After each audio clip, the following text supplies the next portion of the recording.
وقال أيضا لو أنزلنا هذا القرآن على جبل لرأيته خاشعا متصدعا من خشية الله وتلك الأمثال نضربها للناس لعلهم يتفكرون. Yang kami hormati, kami muliakan para ustaz, para kiai serta sesepuh di Masjid Puri Legenda Baitul Azim yang insya Allah diberkahi dirahmati Allah, hadirin jamaah salat maghrib. Dalam surah Ar-Ra'd surah ke-13 ayat ke-31, Allah Subhanahu wa taala mengabarkan bahwa Al-Qur'an ini adalah kitab yang mengguncangkan bukan hanya gunung, bahkan bumi, bahkan orang yang mati pun dapat berbicara. Walau anna Qur'anan suyirat bihil jibal aw quti'at bihil ardu aw kullima bihil mauta balillah al-amru jami'an. Dan sekiranya ada satu bacaan kitab suci yang dengan itu gunung-gunung dapat diguncangkan atau bumi dapat terbelah atau orang yang sudah mati dapat berbicara, itulah Al-Quran. Sesungguhnya segala urusan itu milik Allah. Lalu kemudian ditegaskan lagi dalam surat Al-Hasyr ayat ke-21. Tadi kalau imam membaca ayat dari ayat ke-18, wa tanzur nafsum ma qaddamat lighad ya ayyuhalladzina amanu ittaqullaha wa tanzur nafsum ma qaddamat lighad wattaqullaha. Lalu di ayat ke-21 ini, lau anzalna hadzal qur'ana 'ala jabalin la ra'aitahu khashi'an mutasaddian min khasyatillah wa tilka la'allahum yatafakkarun. Sekiranya kami turunkan Al-Quran ini kepada sebuah bumi, pastilah kamu akan melihatnya tunduk terpecah belah disebabkan takut kepada Allah. Dan perumpamaan itu kami buat untuk manusia agar mereka berpikir. Jadi dalam sejarah kehidupan para sahabat, kita bisa mendengar kisah Umar bin Khattab. Umar bin Khattab itu preman di zaman jahiliyah. Beliau biasa bertengkar, itu biasa. Amarahnya tinggi. Kemudian juga dia pemabuk. Bahkan sebahagian riwayat menyebutkan bahwa beliau itu ketika memiliki anak perempuan dikubur hidup-hidup anak. Ini sebahagian riwayat. Tapi sebahagian riwayat lagi menyebut tidak. Tapi memang setelah keislaman Umar bin Khattab itu, yang paling dia sesali dalam kehidupannya itu di zaman ketika beliau belum mendapatkan cahaya Islam. Pada satu hari dia menghunus pedangnya. Dia ingin membunuh Nabi Muhammad SAW dengan terang-terangan. Dapat informasi dia bahwa baginda Nabi sedang berada di rumahnya Darul Arqam. Rumah itu di daerah Sofa, satu bukit terpencil dari Ka'bah. Kalau Ka'bah sebelah kanan, Sofa itu di bukitnya di sana. Nabi sedang di situ. Umar ini dengan emosi yang tinggi ingin mencari Nabi dan ingin membunuh. Tapi ketika berjalan ketemu Nu'aim. Kata Nu'aim bin Abdullah, mau kemana wahai Umar? Dia bilang saya mau membunuh Muhammad. Kata Nuaim, apa kamu tak malu hai Umar? Adikmu itu sudah masuk Islam, pengikut Muhammad ya. Kok kamu mau membunuh Muhammad? Adikmu aja kamu nggak bisa urus, kira-kira begitu. Malah Umar makin kencang, dicarinya adiknya. Dicari adik yang tadinya arah ke Bukit Sofa untuk cari ke rumah Arkom, dia balik arah ke tempat adiknya. Sesampainya di rumah adiknya, adik iparnya Khabab itu ketakutan. Begitu dengar abang iparnya datang ke rumah Wongau, takut langsung ke Abu. Hanya adiknya saja di sini. Dan adiknya sedang memegang suhuf Al-Quran. Suhuf itu kebetulan tulisannya surat Toha. Ketika dikatakan bahwa engkau sudah masuk menjadi pengikut Muhammad, kata adiknya iya, dihajar adiknya sampai berdarah. Apa yang kamu pegang? Kata adiknya, jangan engkau pegang ini. Sebelum engkau memegang ini, kamu harus mandi dulu. Najis kamu memegang ini. Mushaf Al-Quran begitu kuatnya dipertahankan oleh adiknya. Umar nengok wajah adiknya yang sudah berdarah itu, akhirnya agak lulus sedikit. Dia ikut adiknya, dia ambil air, kemudian membasuh, ya kira-kira berwudulah mungkin. Lalu kemudian setelah itu diserahkan oleh adiknya, suhuf itu dibaca oleh Umar. Umar ini pintar, intelektualnya ada, bahasa dia bisa. Toha ma anzalna 'alaikal Qur'ana litashqa illa tadhkiratan liman yakhsha tanzilan mimman khalaqal arda was samawati ula.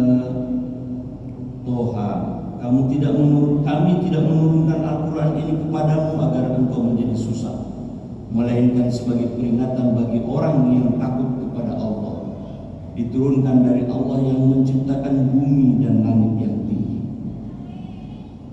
Membaca bacaan itu, hati Umar yang tadinya gelap tiba-tiba terang.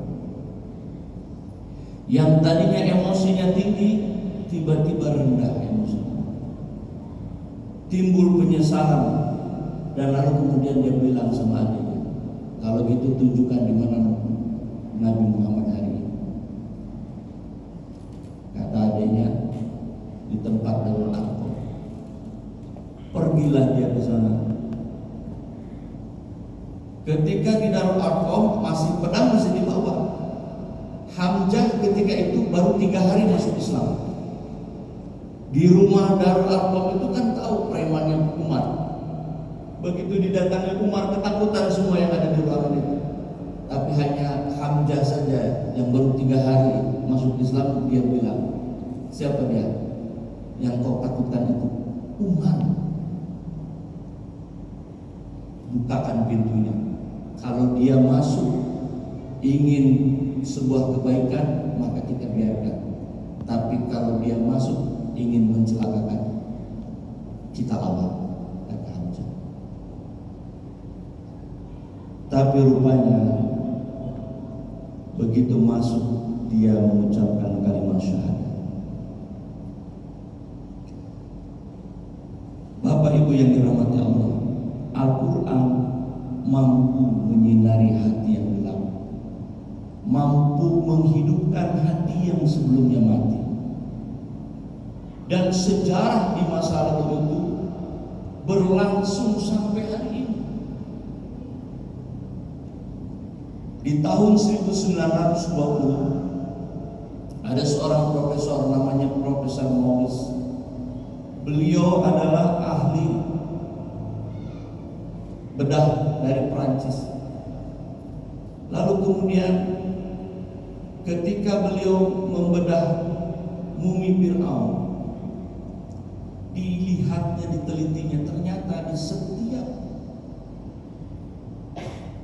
daging sel-selnya itu ada kandungan garam. Kata Prof. Maurice, ini mumi pasti matinya tenggelam di laut ini. Kenapa? Karena setiap selnya yang dia bedah itu semua mengandung kandungan garam yang tinggi.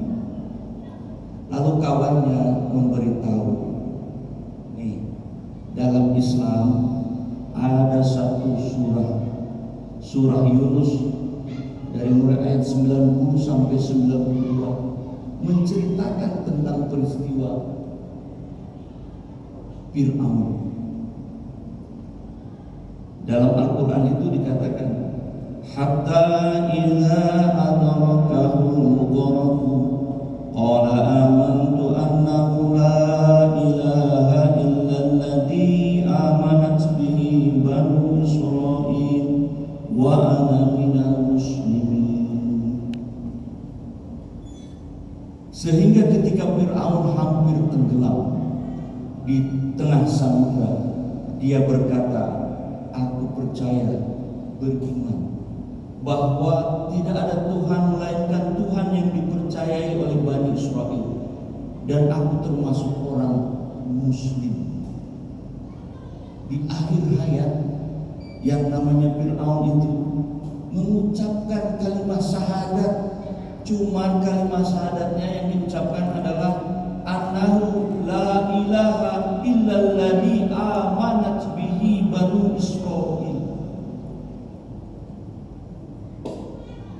Aku percaya, aku sudah beriman bahwa tiada Tuhan melainkan Tuhan yang dipercayai oleh Bani Israil. Jadi dia mengimani di akhir hayatnya saat mau tenggelam. Lalu ayat berikutnya dikatakan, al-ana wa qad asaita qabla wa kunta minal mufsidin. Dijawab oleh Allah, mengapa kamu baru sekarang beriman, padahal engkau sesungguhnya telah durhaka sejak dahulu dan kau termasuk orang yang membuat kerusakan. Ini kemudian ayat yang membuat Profesor Maurice itu masuk Islam. Bal yawma nunadzika bi badanika litakuna liman khalfaka ayat. Maka pada hari ini kami selamatkan jasadmu agar engkau dapat menjadi pelajaran bagi orang-orang yang datang setelah dirimu. Begitu terang benderang kematian Fir'aun diceritakan secara detail dalam Al-Quran surat Yunus. Bahkan jasadnya yang menjadi mumi diselamatkan oleh Allah untuk menjadi pelajaran. Apa enggak bergetar itu Profesor Maurice itu? Megang ayat Quran, sementara di depannya adalah mayat Fir'aun yang diceritakan dalam Al-Quran. Maka kalimat beliau itu adalah, tidak mungkin seorang Muhammad 1400 tahun yang lampau menceritakan kebohongan yang hari ini. Ia langsung masuk Islam. Hatinya yang mati menjadi hidup. Itulah Al-Quran. Au kulli ma bil maut, akan menghidupkan, akan bisa bicara hati yang tadinya mati.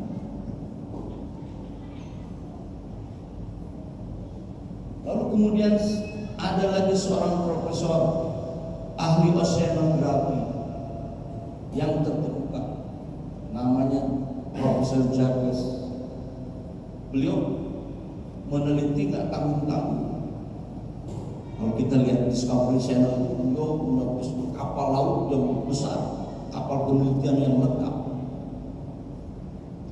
terjun ke dasar laut. Di dasar laut dia lihat ada satu dinding, satu dinding di tengah samudra itu yang memisahkan dua lautan.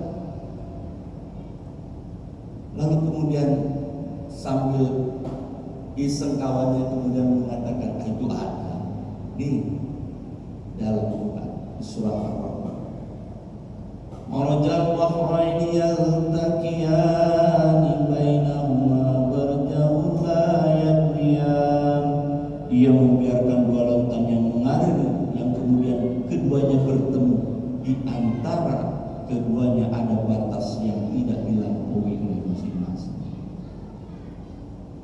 Maka Profesor Osyonan Rafi ini mengatakan, Muhammad itu di tengah padang pasir di Mekah, tak mungkin dia mampu meneliti sampai ke tengah samudera model seperti ini. Berarti apa yang disampaikan ini adalah kebenaran dan dia bermasuk Islam.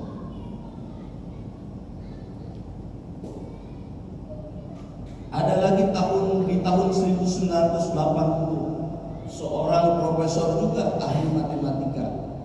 Beliau adalah Profesor Jeffrey Lang, ahli matematika dari Amerika. Beliau ini diisengi oleh temannya. Di meja kerjanya disimpan Al-Quran yang sudah dialih bahasakan. Alih bahasa disimpan. Jadi nggak pakai bahasa Arab, pakai bahasa Inggris disimpan di meja. Jadi ketika dia lihat di mejanya dia baca. Nah, dibaca dari mulai Al-Fatihah sampai An-Nas. Dibaca sama Profesor Jeffrey. Lalu kemudian dia mengambil satu kesimpulan. Kata beliau, Al-Quran right in the interesting style. Ini Quran ini dituliskan penulisnya ini dengan gaya yang sangat menarik, sangat indah. Kata beliau. In the beginning is quite technical, a lot of law, rule and regulation. Di awal ini Quran ini sifatnya ada banyak aturan, banyak undang-undang, banyak hukum, banyak regulasi. In the middle katanya, di pertengahan, intended stories, berisi sejarah, berisi kisah, dan beautiful stories, kisah yang begitu cantik, begitu indah. A powerful allegories dengan penuh pemisahan-pemisahan. Memang kalau kita membuka Al-Quran, di pertengahan ayat Quran itu, dari mulai Al-Imran, kisah keluarga Imran, Maryam surah ke-19, kisah tentang Maryam, Nabi Isa alaihissalam. Tambah lagi di surah ke-21, surah Al-Anbiya, bercerita tentang kisah para nabi. Jadi pertengahan. In the end, di akhir Quran itu, emotion in the Quran pick up power. Emosinya Al-Quran itu terungkap, dahsyat, penuh tenaga. Brass, spirituality, eschatologist, brilliant finding energy comes together. Datang secara bersama-sama. Bagaimana tidak? Di akhir-akhir surah itu seringkali Al-Quran diawali dengan yusabbihu lillahi ma fis samawati wa ma fil ardh. Bertasbih apa yang ada di langit dan di bumi. Atau misalnya was-samaa'i dzatil buruj, demi langit dan gugusan bintang-bintang. Al-Buruj. Di akhir-akhir surah itu begitu penuh, sehingga kata beliau, in the end my atheist began to fade away. Setelah dia membaca Quran, pada akhirnya ateisme dia, ketidakpercayaan dia kepada Allah, kepada Tuhan itu kemudian hilang, fade away. In the end, the powerful spiritual moment. Pada akhirnya datanglah kekuatan spiritual ke dalam diri. Bahkan dalam kisah beliau dikatakan, tatkala dia membaca surat Ad-Duha, tiba-tiba dia menangis seperti orang yang sedang merindukan hidayah. Jadi ketika Profesor Lang belum memeluk Islam, meskipun dalam terjemahannya dia menganggap itu Al-Quran ditulis oleh manusia, tapi setelah dia memeluk Islam, dia meyakini bahwa ini adalah mukjizat yang mampu menghidupkan rohani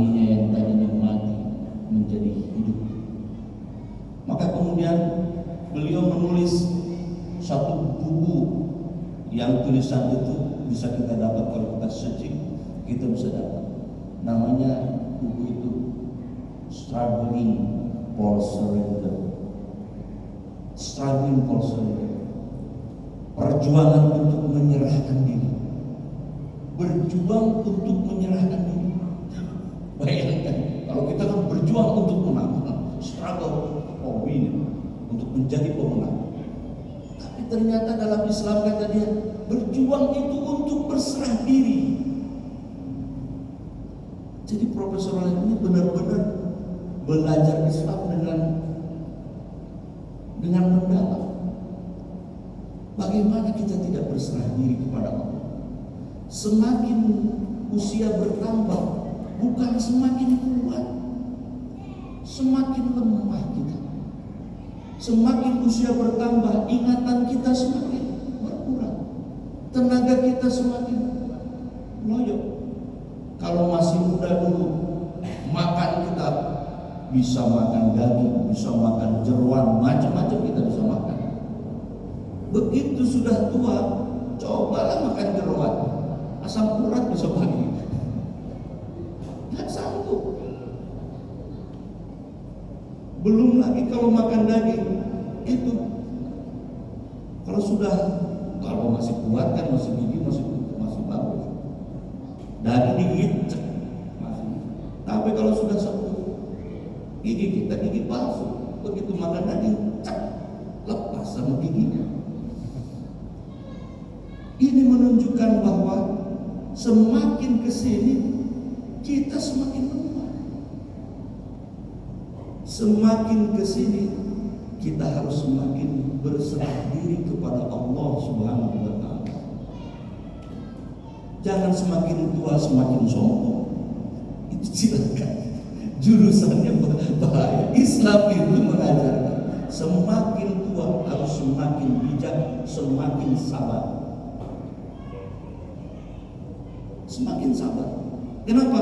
Diajak lari sama anak-anak, nggak sanggup lagi. Anak-anak lebih kenceng lari. Jadi beberapa orang yang hidup hatinya disebabkan karena berinteraksi dengan Allah.